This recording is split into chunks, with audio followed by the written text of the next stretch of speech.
Gimana sih dok tandanya tuba falopi kita sedang mengalami penyumbatan? Yuk kita bahas bersama saya Dr. Olive, spesialis OB/GYN. Memang sih, ini hal yang paling sangat kita nggak tahu. Kapan sih sebenarnya kita tahu kalau tuba kita ini tersumbat? Ciri-cirinya gimana sih dok?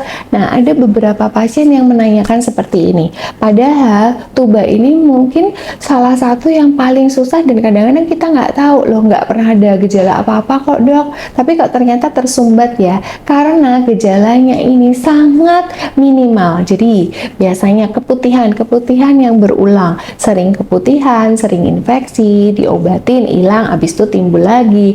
Nah, ini keputihan yang terus-menerus kadang-kadang bisa karena infeksi menular seksual. Infeksi menular seksual yang kronis lama itu akan membuat infeksi itu naik ke atas dan terjadi inflamasi di area tuba kanan kiri. Otomatis ketika tubanya infeksi, tubanya jadi bengkak, terjadi hidrosalping, itu bisa menyumbat.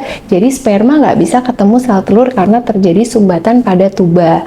Nah, lalu untuk pasien yang biasanya dirasakan memang misal pasien itu pernah riwayat infeksi radang panggul dengan nyeri panggul di area perut bagian bawah, nyeri ketika berhubungan, keluar bau busuk dari vagina, keluar cairan kehijauan dari vagina, nyeri perut bagian bawah, bahkan kadang-kadang bisa mual, muntah, demam. Kalau emang ternyata infeksinya sangat luas sampai infeksi radang panggul, sampai ada abses di dalam tuba, itu bisa terjadi seperti itu. Tapi sebelum tuba sampai rusak sebegitu hebat sampai abses, nah kadang-kadang ini memang sudah ada infeksi-infeksi minimal yang terjadi. Tapi kadang-kadang kita sebagai pasien tuh ignorance, setelah dikasih obat ke dokter udah selesai kok.